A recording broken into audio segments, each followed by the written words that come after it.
I'm Joanne Myers, Director of Public Affairs Programs, but before we begin today, I just want to take a moment to thank David Hunt for hosting our breakfast meeting. We are extremely pleased to have as our guest this morning a man who is widely recognized as a distinguished diplomat and scholar, Mitchell Reiss. As President Bush's special envoy for the Northern Ireland peace process, and having earlier led the Korean Peninsula's Energy Development Organization, also known as CATO, in negotiations to stem the nuclear crisis in North Korea, Mr. Reiss has been at the center of some of our country's most sensitive talks. It is difficult, if not impossible, to justify or defend any act of terror. Modern terrorism, as we know, is extremely violent, it is destructive, and it is increasingly being directed at innocent men, women, and children. The major question is how to stop it. Some people argue that military forces should be used. Others make the point that terrorism is a crime that the police should investigate. Still others argue that it is better to bargain or negotiate with terrorists. While there are many who may have difficulty imagining in any way engaging with terrorists, Mr. Reiss writes that evidence gathered over the past few decades confirms that negotiating with evil may pay dividends. Yet for political leaders who want to enter into a dialogue with governments or non-state actors, initiating the conversation can be one of the most difficult challenges facing countries today. As you may have guessed, Mr. Reiss is one who believes that we should never fear to negotiate, as talking to terrorists can have positive results. Over the past 3 years, he has traveled across Europe, the Middle East, and South Asia, speaking to prime ministers, generals, intelligence officers, and even former terrorists to explore why and when governments have decided to talk to terrorist groups to discover what mistakes they've made and reveal the victories they've achieved. The questions asked and the answers received, while poignant, are also fascinating. For example, how could governments go from vilifying those intent on destruction to making a complete U-turn in negotiating with those very same individuals? How does a government signal that it wants to meet, and how do you identify those adversaries who can act with discretion and authority? And how does one determine when conciliation is not working so that other measures should be taken? Whether it is possible to sit down and negotiate with evil and emerge with peace, justice, and honor is a question that our speaker has spent a long time thinking about. For his answers, please join me in giving a very warm welcome to our very distinguished guest, Mitchell Reiss. Thank you for joining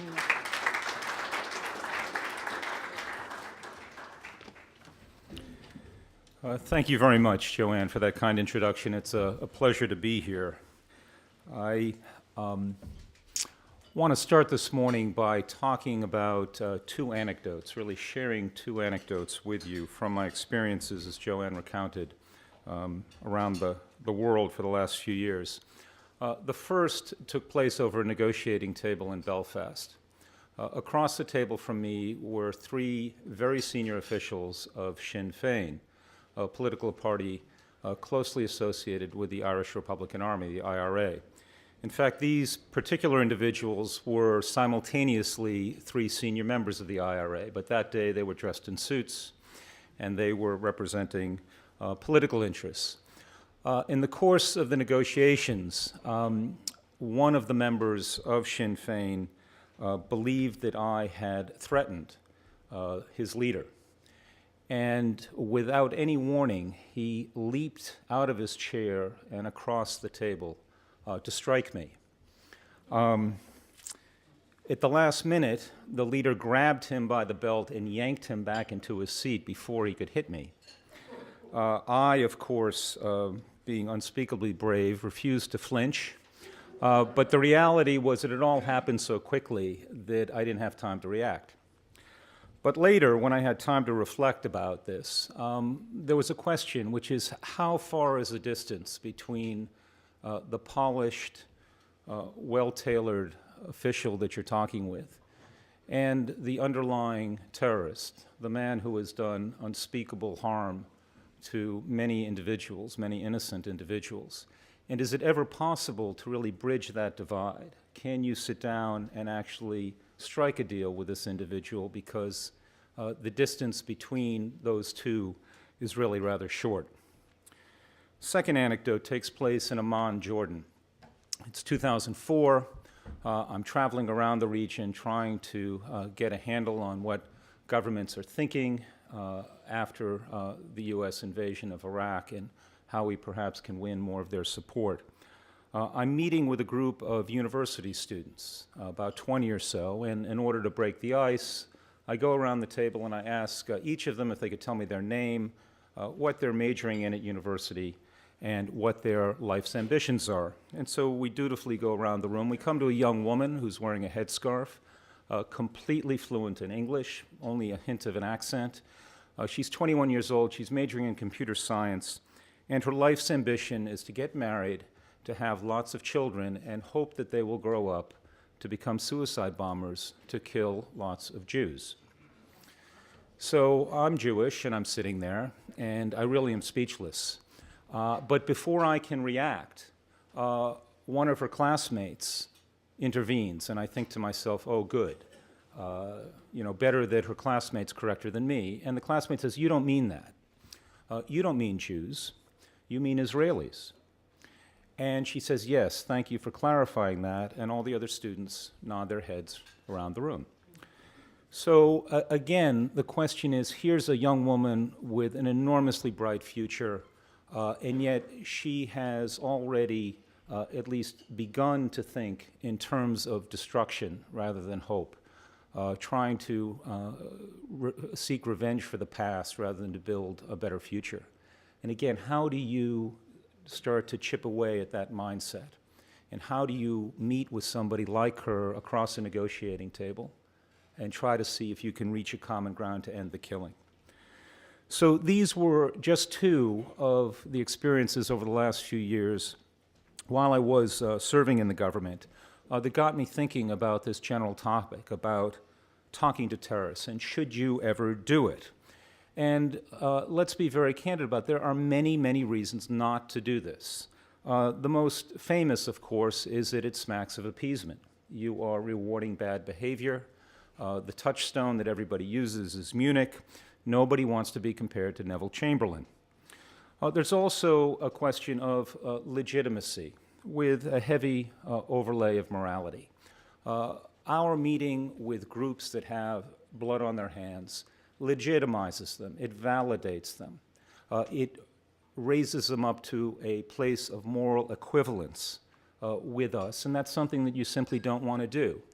And Vice President Cheney sort of captured this essence in a speech he gave in Philadelphia at the end of 2002 when he said, we don't negotiate with evil, we defeat it.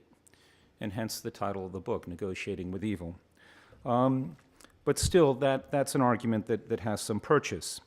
Another reason not to do so is because it undermines our friends and allies that are supporting us in whatever particular war on this group may exist. And it may also upset domestic constituents, members of the armed forces, in some societies, members of the security and police forces, families who have lost loved ones to these groups. It's a rare politician that is going to go out on the limb and publicly say, at least without preparation, that he or she wants to talk to these groups, because there is a domestic price that you pay.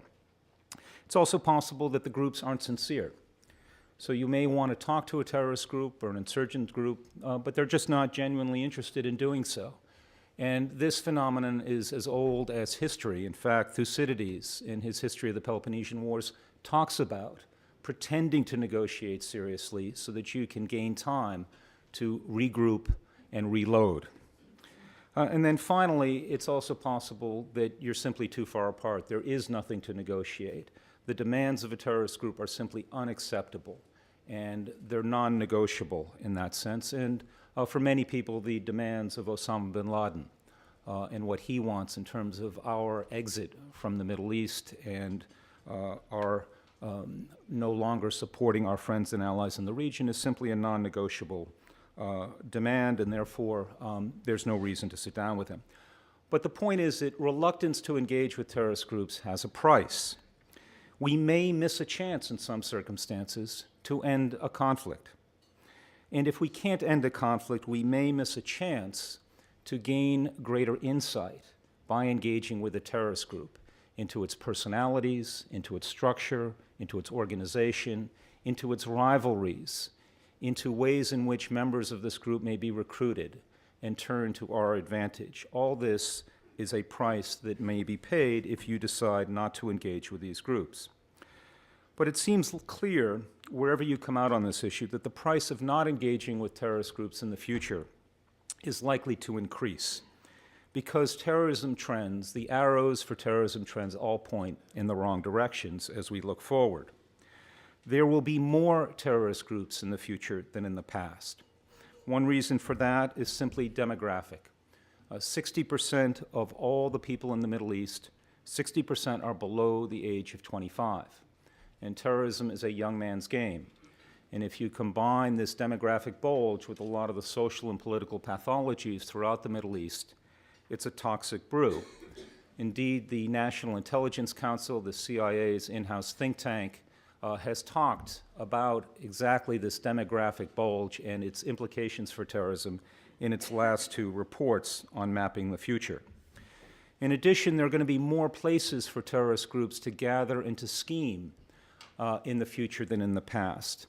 A few years ago, the CIA Director George Tenet talked about something he called stateless zones. These were areas of countries where the government's writ did not run. They simply had no control over these areas, and they were havens for criminality and for terrorists. And with the economic downturn in the last few years and some of the hardship that's imposed, especially on some of the developing world countries, these stateless zones have increased and are likely to increase more in the future. In addition, terrorist groups are going to have greater access to more lethal technology and weapons. And if you can just consider this for a moment, I'm quoting from a recent RAND Department, a RAND Institute study. Since 9/11, Al-Qaeda has engaged in more terrorist attacks on more continents with more sophisticated weapons than in its entire history to date. So it seems as if the terrorism trends are pointing in a direction where this is going to become more of a problem rather than less of one. And that's why the Pentagon has developed what it calls the long war concept. We're in for a very long war against lots of these types of groups in the future.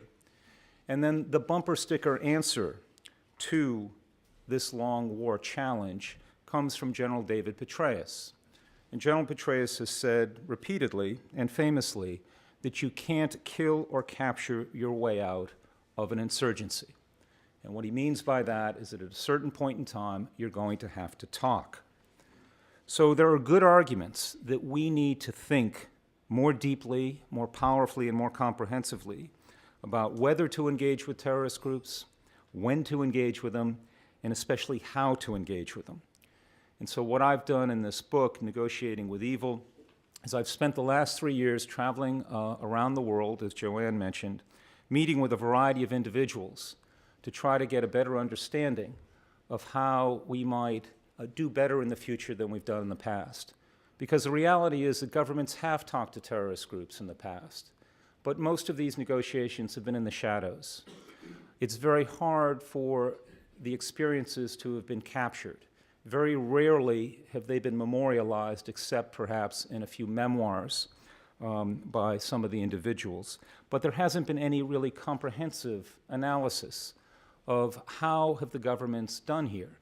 What lessons have they learned, and in particular, what mistakes have they made so that we can do better in the future? And what I've done is I've looked at 5 case studies. The British and the IRA, Spain and the Basque terrorist group ETA, Sri Lanka and the perhaps most innovative terrorist group on the planet at the time, the Tamil Tigers, the US military and the Sunni tribes in Anbar province in Iraq, especially in the period of 06, 07, and 08, and then Israel and Hamas. And Israel and Hamas is what I might call an outlier, or if there are any academics here, it was an attempt to control for the dependent variable, because Israel refuses to talk to Hamas. And so that's really the exception among this grouping. But even in the case of Israel, as you might read in the chapter, the Israelis do talk to Hamas. They talk to them indirectly in negotiations to try to free Corporal Gilad Shalit, which has now been, he's now been held captive for over 4 years.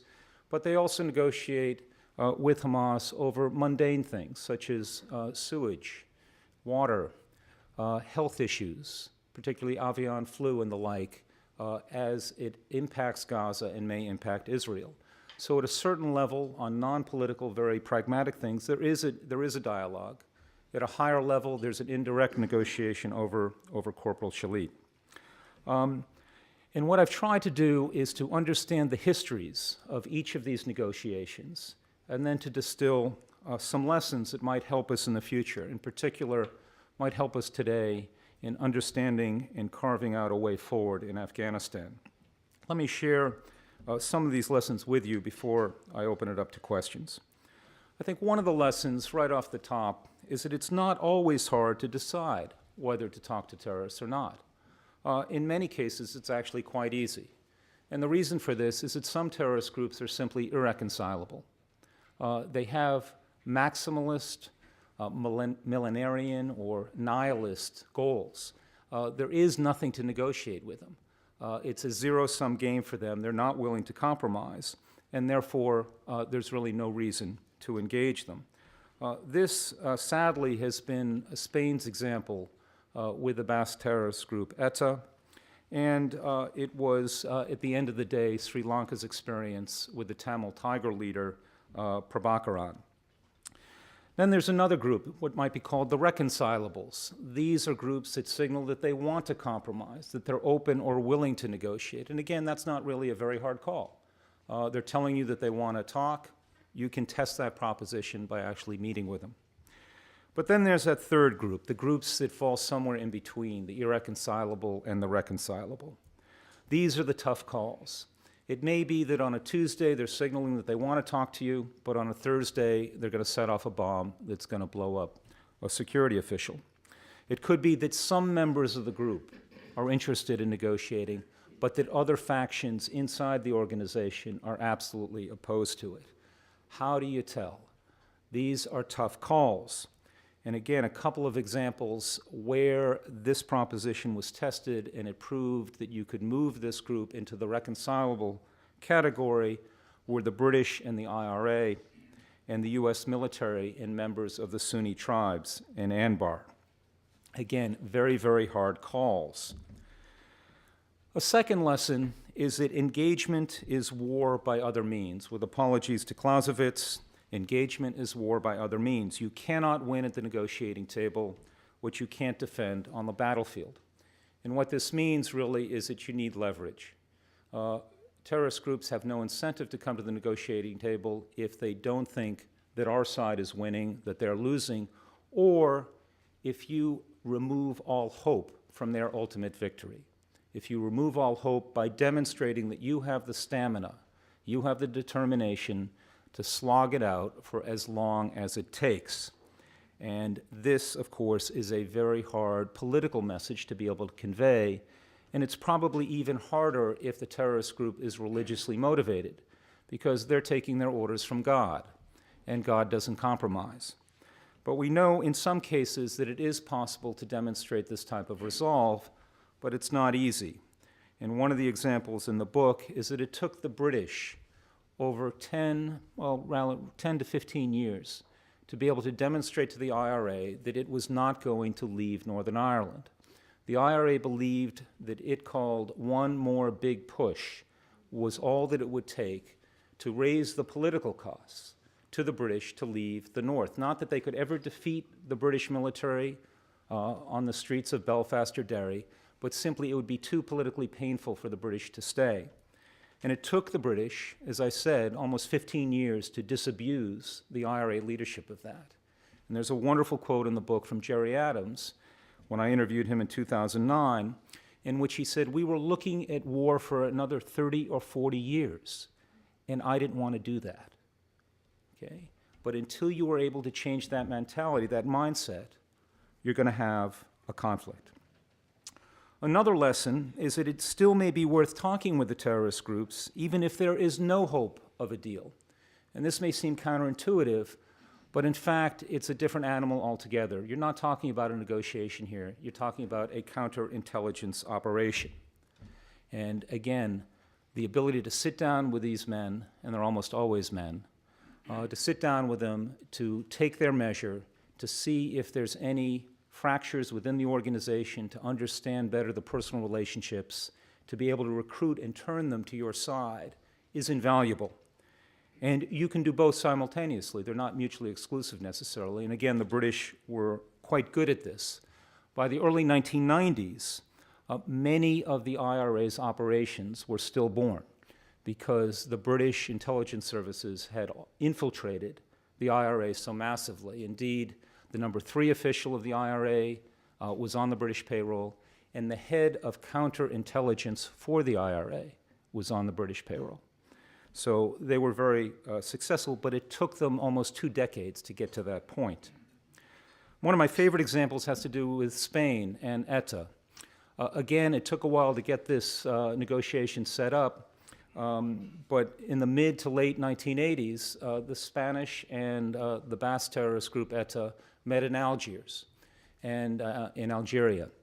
The Spanish had no real interest in negotiating. They didn't think a negotiation was possible because they didn't think ETA would compromise. But they had a different plan altogether. It was a very sophisticated counterintelligence operation. And what they had done is that they had gotten the Algerians to agree before the talks that if the talks failed, the Algerians would expel the ETA members to certain countries in Latin America. And sure enough, after a year or so, the talks did fail. The Algerians expelled them to certain Latin American countries. But the Spanish had already prearranged with these Latin American countries that the ETA leadership would be under house arrest and that all of their residences had the phones tapped, the fax machines tapped, listening devices throughout the entire house. So what happened is that they could then start to roll up ETA's organization inside Spain and over the border in France by tapping into this network of leadership outside the country. And again, there's a quote in the book by the security official who was in charge of this, who said, "These leaders were much more valuable to me sitting in the Dominican Republic than they would have been sitting in Spanish jails." And so this was a very, very sophisticated and well-run counterintelligence operation under the guise of a negotiation. Another lesson seems almost obvious. You have to have first-rate intelligence, and the integrity of the intelligence collection process and analysis must be preserved. In many, many cases, I think if there was one great surprise to me in the book, it was how often the intelligence process had gotten corrupted as it went up the chain of command. And it's also true that a lack of good intelligence will kill you. It's very painful to talk about some of these cases here, but perhaps the best one and the best well-known one has to do with Iraq after the invasion in 2003. We had 1,400 intelligence officers in Iraq at that time. All of these 1,400 were tasked to finding weapons of mass destruction. Very few were actually tasked with reaching out to the growing Sunni insurgency at the time. And there's an argument that we missed an opportunity to talk to some of these people and perhaps walk them back in late '03 and early '04, certainly before the event that took place in Fallujah. In addition, there is a story that's gained some currency, unfortunately, because it's not true, that the United States missed an opportunity to engage with what I call the fake sheikhs in Amman, Jordan. There were a number of Sunni leaders that decamped from Anbar over the border into Amman. They were telling us that they could turn the insurgency off like a faucet if only we gave them lots of money and lots of weapons. And some people, some academics and some reporters have actually reported, there's a Vanity Fair article on this point, that this was a golden opportunity that we missed. In fact, we did spend a little bit of time sort of running down that particular rabbit hole, unfortunately, because none of these individuals had any influence that we could ever tell. And perhaps the most upsetting case has to do with Abu Ghraib. There's an argument there that our frustration, our inability to understand what was happening in Iraq led us to adopt extreme measures that led directly to some of the abuses that we saw so vividly with Abu Ghraib. Again, all under the heading of an intelligence failure. There's also examples in the book, as I just mentioned, about the poor handling of intel and how it compromised the British government, the Spanish government, and the Sri Lankan government in their negotiations. And we're all familiar with the events of the last week or so where there was an imposter who presented himself as the #2 leader of the Taliban and apparently was successful in separating us from a rather large sum of money before he was exposed. Again, highlighting the absolute centrality of having good intel. You cannot do anything without that. Another lesson has to do with my experience in Northern Ireland. I debated for a long time whether I really wanted to call the book something different. The title I was toying with was called In Search of Gerry Adams. And the reason for that is that Gerry Adams is just a remarkable historical figure. There is a phrase that's trotted out in all of these conflicts that we're looking for a partner for peace. Okay, everybody needs a partner for peace, whether it's in the Middle East, whether it's in Kashmir, what have you. But that really is just a euphemism. We're not just looking for a partner for peace. We're looking for a very specific individual with certain skill sets that are exceedingly rare. The person must have a lot of credibility with his comrades inside the organization. He must also have the political imagination to envision a different way forward for this particular terrorist group. And he must also have the physical courage to be able to take risks, including risking his life, to be able to meet with the government repeatedly for months, perhaps even for years, when many people inside his organization may be opposed, may be strongly and violently opposed. That skill set is very unusual, but the Northern Ireland peace process was very fortunate in having one of those individuals in Gerry Adams. There was a possibility that our interlocutor in Anbar province in Iraq also had those qualities. I'm thinking of Abdul Sattar al-Burisha. He was a member of one of the minor tribes in Anbar province, but he was willing to stand up. He was willing to walk point against al-Qaeda in Iraq at that time and align himself publicly with the U.S. military to bring in the other Sunni tribes with him. This gradually, over time, led to what was called the Sunni Awakening.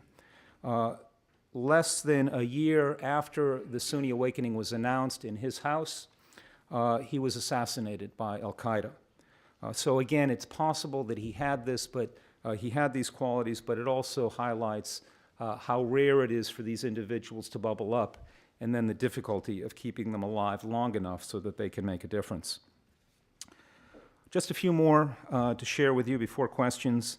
As we all know, as our parents taught us, patience is not just a virtue, but in these cases, it's a strategic advantage. All of these engagements take time, and they take far longer than any government expects them to. The process starts usually with lower-level officials, usually intelligence officers, sometimes military officials, sometimes cutouts, sometimes third parties, track 2 negotiations, who meet, they probe, they talk, they meet again, they talk some more. Months, years can go by before the decision is made to take these talks out of the shadows and bring them into the public light to set up what is hoped to be a sustainable diplomatic effort. The problem here is that they take time because terrorist groups aren't terribly sophisticated. They don't get out a lot.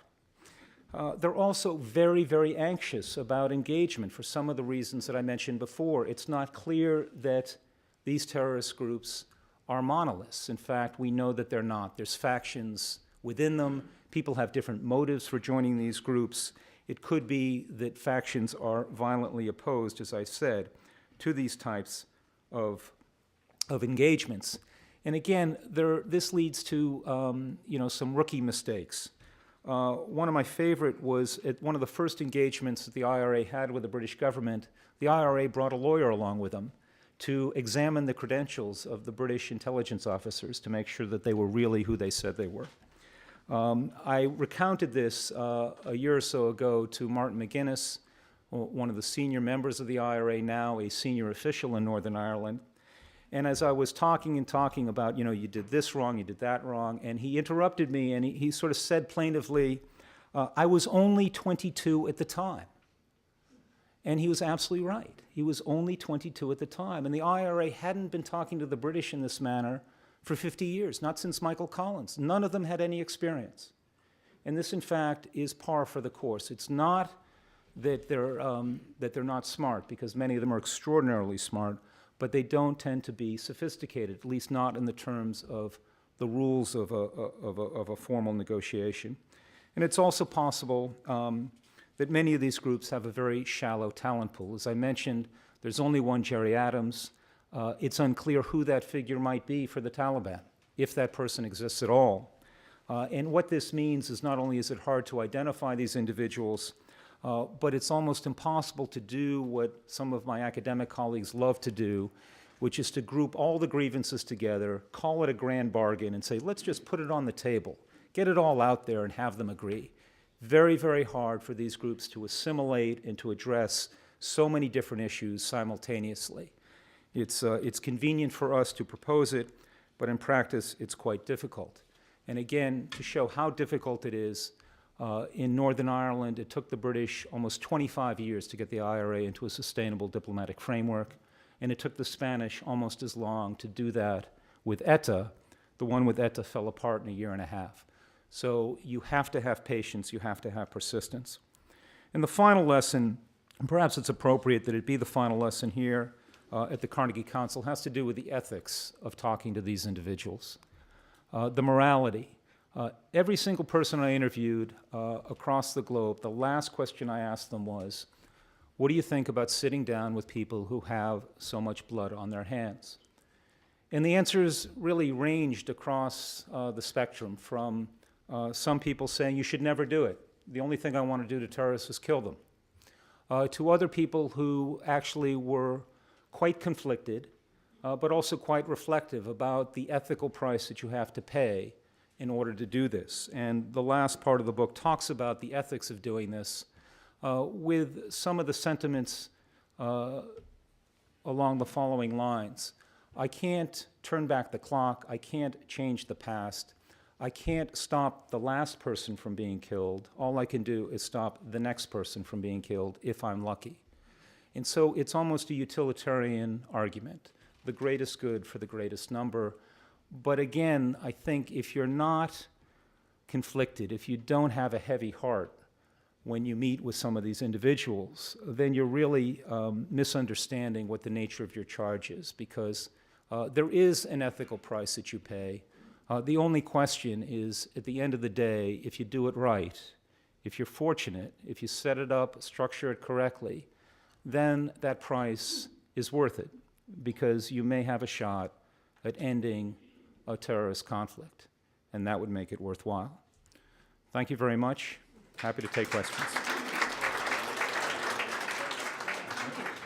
Well, just as Northern Ireland was lucky to have Jerry Adams, I think the American government was very lucky to have you, so thank you for that excellent discussion. I'd like to open up the floor to questions, and please wait till the microphone comes to you and identify yourself. Ed.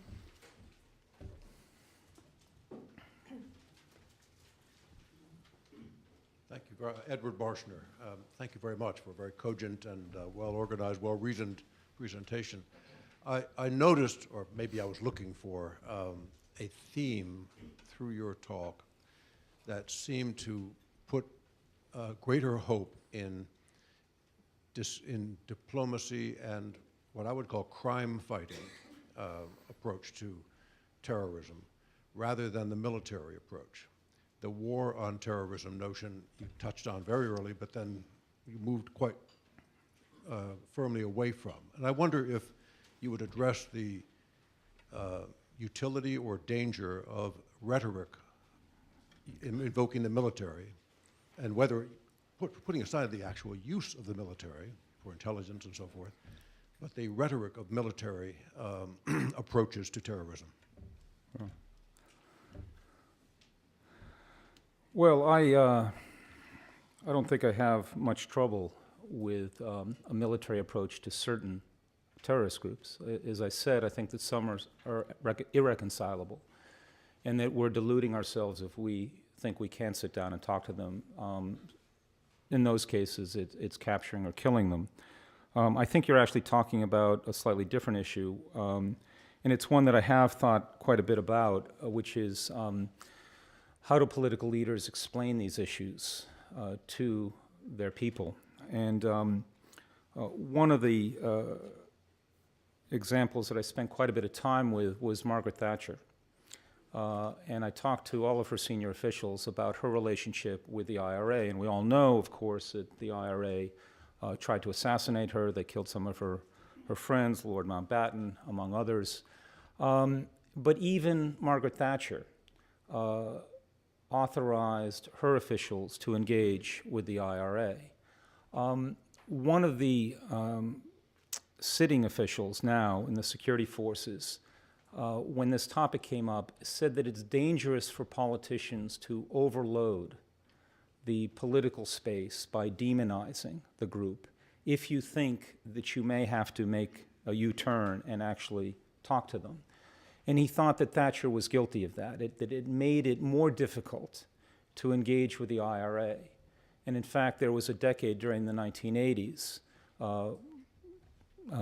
corresponding to her time in office, when the IRA had given up hope of negotiations and was returning to solely using violence to get its point across.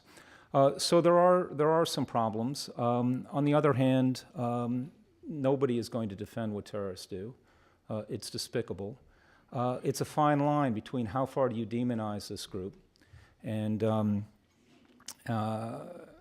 in order to explain to the American people and to others what's at stake.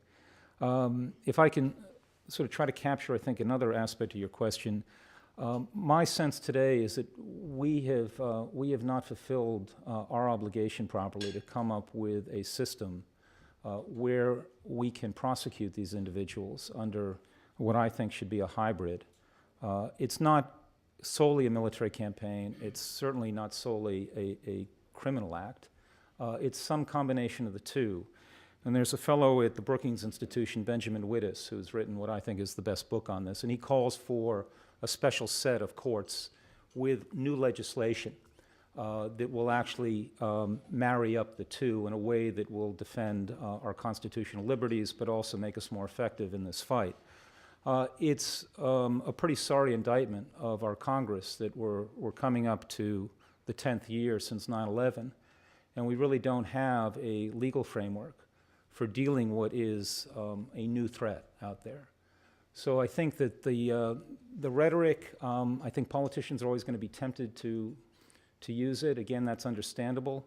I think it's a little bit less understandable that our legislators haven't come up with a new framework for dealing with it. Just one last point. David Ignatius wrote a column in the Washington Post the other day in which he raised this point. It's easier for us now to send predators to kill these guys than it is to capture them and interrogate them and actually acquire some information from them that's valuable. And he, I think, is making the same point I'm trying to make here, which is that we need to rethink the legislative framework here. And perhaps that'll lead to a more measured assessment by our political leadership at the same time.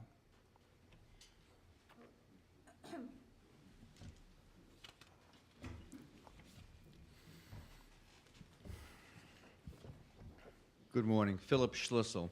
You said that in order to negotiate with someone, you've got to be reasonably sure that they have the ability to make a decision and follow through with it. Now, would you suggest that Abu Mazen has that ability in Israel?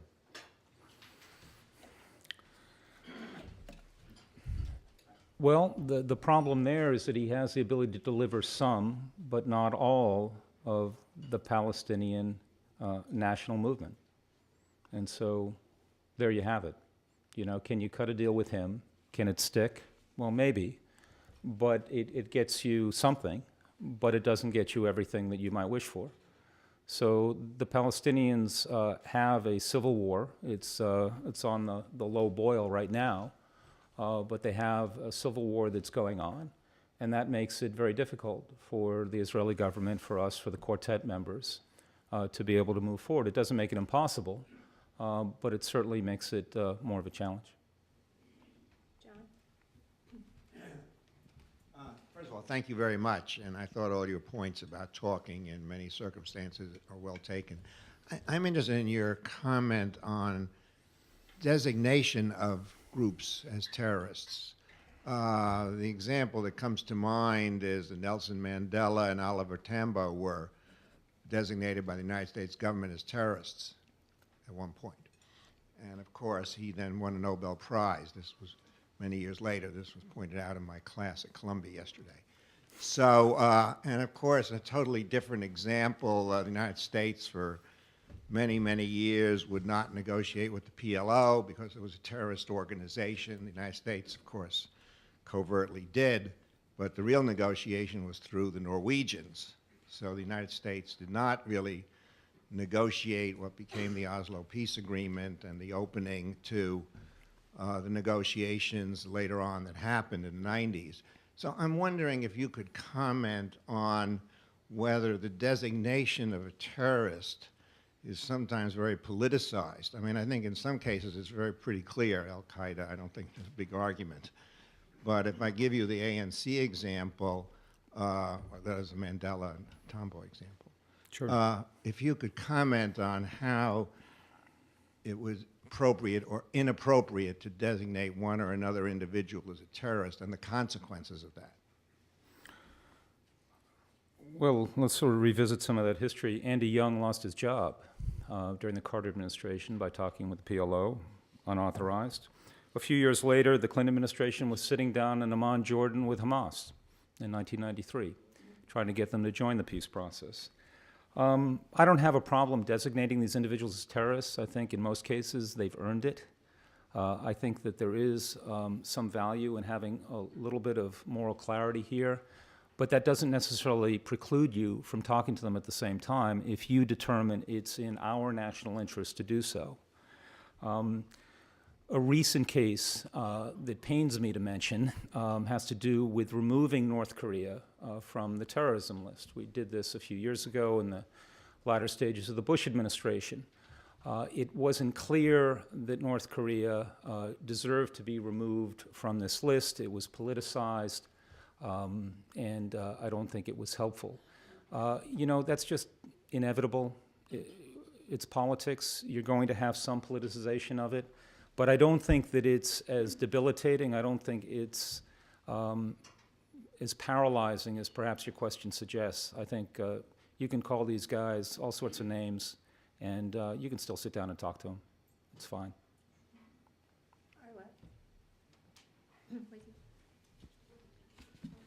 Oh, you're welcome. Thank you. Thank you for a very, very interesting talk about terrorism. We in Europe. Could you please tell us your name? Oh, I'm sorry, Arlette Laurent. We in Europe, of course, are extremely lucky to have stepped away from the First World War and the Second World War. However, some of our parents or grandparents were involved in what you might call terrorism, insofar as some of our countries were invaded and some of our peoples were in what we call the resistance movement.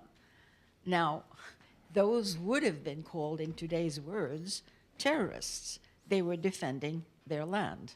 What would you say about the root causes of terrorism in those particular cases? Thank you. Sure. We could spend all day kind of debating this issue. What I tried to do in the book was to sidestep that question. And there's over 100 definitions in the academic literature as to what terrorism is or isn't these days. I didn't want to make it 101 in my book. So what I thought I'd do was to actually invoke the governments involved. The governments involved have called these groups terrorists. And I thought that that sort of got me out of a jam on the one hand, but it also indicated how difficult it was for the governments then to make the reverse course. It gets back to the first point. that the rhetoric was politically charged, and yet the government still were able to overcome that and talk to these groups. You know, I don't think we want to debate the heroic resistance in World War II or the heroic resistance to British colonialism at the start of our own country. You know, I'm the president of a college that was started and endowed by our founding father, George Washington. The British, he was a British officer at one point. The British issued, George III issued a proclamation saying that we were all a bunch of rebels. So, you know, once you go down that path, you've got some difficulty there. We always believe our side's right, the other side's wrong. For this case, though, I think we're talking about from the perspective of the governments. And the governments are designating these groups as terrorists. They're finding some way to overcome that political hurdle to actually sit and talk to them. And what the book tries to do is to show when they've done it well and when they've done it poorly and what lessons we can take going forward. I'm John Richardson. You mentioned earlier in your talk that most of these terrorist characters were men. And I sense a great opportunity here to defeat defeat any force that will expire of its own limitations. All you have to do is put some pressure on them. Now, we know so much in the West about women and science of equality and et cetera, et cetera. How can you mine that, say, with the Taliban, who supposedly don't like to educate women, blow up schools, and I've read that they throw acid in people's face and stuff. I don't know whether it's true. But how can you mine that to embarrass them, to make them appear to be more limited? How can you mine that fact that they abuse women or appear to abuse women? And what we know about equality and abilities and things like that, how can we mine that in these primitive societies too? Sure. I think the best way to tackle that is really through the prism of development rather than counterterrorism. The UN Development Agency a few years ago did an analysis, and there was a direct correlation to economic development and the literacy and education rates of the female population. So the more literate, the more education the females had in society, the greater their economic growth, okay? No surprise for all the women in the audience there. Now, can we do more along those lines? Yes, we can, and I think we're trying to do that in Afghanistan in terms of building schools and trying to educate a generation of young women that are going to be returned to the 13th century if we're no longer there. But that's really hard. That takes a long time. That is a long play, if you will, in this ongoing war, and the bad guys are the ones with guns. And so it's easy for them to undo at a stroke what you've been striving to do at great cost and great effort. So it's a problem. The real challenge is to try to change the culture to value women and women's education more highly. And now you're really swimming upstream in some of these societies. This is very, very difficult to do. I'm not that optimistic that we have the ability, have the knowledge to be able to re-engineer these societies. I sat down a few months ago with a senior American general who was telling me about all the wonderful things that were taking place in Afghanistan and how we were going to leave it in a much better state than we found it. And when he finished, I said, General, I sincerely hope you're right. That would be a very good thing if that's true, but we've been trying to reform the DC school system now for decades. And so again, we just have to be very clear-eyed and perhaps a little more humble in terms of what we can do in terms of re-engineering societies that have their own cultures, have their own histories, that are on the other side of the planet, and maybe be a little bit more modest in our goals.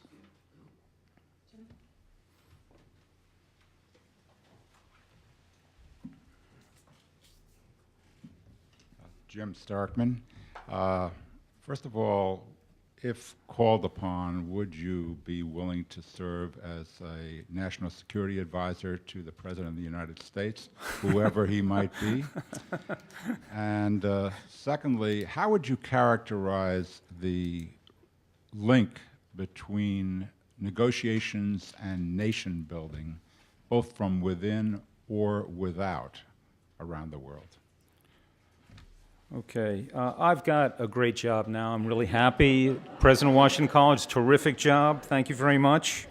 Sort of more seriously, public service is a privilege, and I've been very, very fortunate to have that opportunity in my career. I hope one day to be able to serve again in the U.S. government, but right now I'm very happy doing what I'm doing.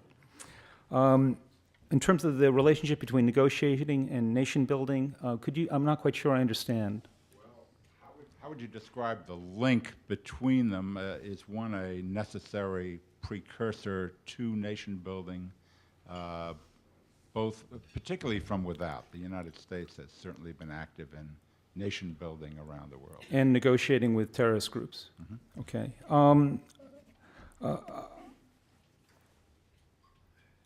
I think that nation building can be an element that can advantage you in a negotiation by removing some of the grievances that some of these terrorist groups may have. Just because they use terror to express their interests doesn't mean always that some of their grievances aren't valid. In Northern Ireland, there was discrimination against the Catholic community in education, in employment, and in housing. Okay, that's no excuse, no justification for the IRA using violence, but you need to understand that there were some underlying grievances there that needed to be addressed that weren't by the British government. In the case of Spain, the Spanish government has been extraordinarily generous in terms of the money it has channeled to the Basque region in order to dry up some of the sea in which the ETA members swim.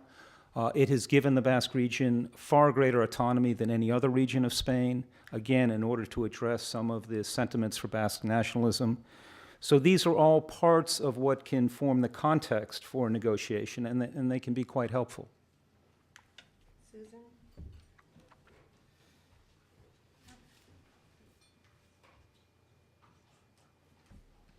Susan Gittleson, thank you for your very clear and thoughtful analysis. To follow up on some of the previous questions, there is a very important query about, for example, Hamas. You didn't have a chance to mention that case study. But you did mention sewage. And this is the transition from political ideology to actual governing of a territory in the interest of its citizens, right, where it's so important to have social services and education and everything else, and it's difficult if a great deal of the resources of the territory are directed toward terrorism. How have you been dealing with this? Well, let's talk about Hamas for a moment. One of the challenges for the Palestinian Authority and the Israelis and everybody else is that Hamas has an internal leadership that's based in Gaza and an external leadership that's currently based in Damascus. And the internal leadership appears to be slightly more realistic and pragmatic because it's having to deal with some of those issues that you mentioned in terms of how do you deliver services to the people that live in Gaza, whereas the external leadership is much more hardline, much more ideological, much less willing to even consider compromises. That adds a layer of complexity to any thinking about how do you engage how do you engage this group, because who speaks for the group? Is it the internal leadership? Is it the external leadership? Is it some combination of the two? Or is it neither? And so on the pragmatic issues, the Israelis have been able to deal with Hamas in Gaza. but on these larger, more existential issues, so far the two sides are miles apart. It's hard to see that changing anytime in the next few months or years, from my perspective. I plan to be over there next month, and I can report back if that changes. But I think that right now it's one more hurdle that needs to be surmounted if we're going to try to find our way to peace over there.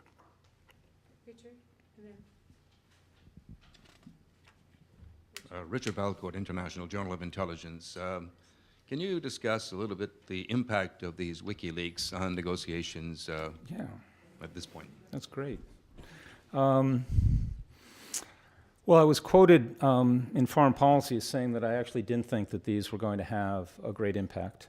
The question that I asked, which I urged the journalists to focus on, is are the leaks going to change any country's policy? Are they going to change how a country does business with another country? And I think the answer to that's clearly is no. Then is it going to change some of the personal relationships? And I think there the answer may be yes, a little bit. But that's conditioned by the fact that these governments are talking to the United States because they have things that they want to say. In some cases, they have things they need to say. They want to communicate their concerns, their worries, their anxieties to us and have that fed back to the officials in Washington. That's not going to change. Much of the reporting, I think, has been sensationalist about the personal peccadillos of some of the leaders around the world. It's titillating, you know, it makes enjoyable reading. It's kind of like a Hollywood news magazine. But I think that at the end of the day, governments still need to do business with each other. It was important that the leaks only went up to the secret level. Okay, so there's a whole universe of classification and ways in which governments can talk to us that go well beyond that classification level. I don't think it's going to have a huge impact. In fact, because I tend to be a contrarian sometimes, I wondered if, in fact, the leaks might have a positive benefit in some areas, which is allowing the Iranian people to get a better sense of what the Arab world thinks of their government and what low esteem the leadership in Tehran is held in by the neighbors. And I thought that that might be something that would be useful if we can make sure that it actually reaches the Iranian people. Last question from the balcony. Alain Olivier, thanks very much for your remarks. In dealing with these alleged terrorist groups who come from different religious, ethnic backgrounds and have very different strategic objectives, I'd be curious to know, in your experience, how do you read their intentions? How do you discover what makes them tick, and how to distinguish between what is said and what is really meant in a negotiation? Yeah. Well, again, it gets back to the point I tried to make earlier about having a first-rate intelligence service. You have to have people who are fluent in the language, who understand the culture, the history, the politics of these groups, who are empathetic enough to understand their grievances. Not to agree with them, but just simply to understand them. All of these groups come from somewhere. They don't just arise from nothing. There's a context, there's a society in which they emerge, and they reflect many of the grievances that are shared, if not in such extreme forms, by many of their countrymen, or else they wouldn't be able to perpetuate themselves. At the negotiating table, it's difficult. It's always a challenge. I spent 4 years negotiating with the North Koreans over their nuclear weapons program. We all know how that went. But during the negotiations, there were actually 3 levels of agreement that I made sure that we had to achieve. The first was a conceptual agreement. Are we talking about the same issue? Okay, basically, are we in the same ballpark? We're going to talk about this issue. Do you agree we're talking about this issue? Then the next level was we agree on the words. Okay, a question of draftsmanship. You can change language, you table language, you agree, you sign off on language. But then there was a third level, and this was actually the trickiest, because you thought when you're done with the second level, you agree on the words, you're done. That's sort of the Anglo-Saxon tradition. I was a lawyer by training. Okay, we sign off and we're done. But with the North Koreans, and I suspect with many of these terrorist groups, there's this third level. And that is, do they assign the same meaning to these words that we do? And it was really surprising to me how often the North Koreans had very different ideas about what these words meant, what their obligations were, what commitments flowed from this language than we did. And so you would have to dive down to that third level to make absolutely sure that you were agreeing at a really fundamental level. Until you get there, you really didn't have an agreement at all. And so I think that there's an added burden, especially when you're dealing with a lot of these groups. They're not terribly sophisticated. Okay, they haven't done this before. Generally, they're not lawyers. And I think that again, it gets back to that point, it takes a long time. You know, everybody wants these things to be done quickly. If you indicate that just for one moment that you are more eager than your counterpart to get the deal done, you're dead. Okay, they're just going to eat you for lunch. And you never want to indicate that, so, you know, patience is a virtue, and it's a strategic advantage, but you have to dive down to all these three levels in order to really make sure you get a deal. And then, of course, it could fall apart the next day because there are factions in these groups. And so it's very, very tricky on how to do it. It is possible to do it, and that should be somewhat encouraging to all of us. Thank you. Thank you very much. I know there's no disagreement on agreement, that you were terrific. Thank you.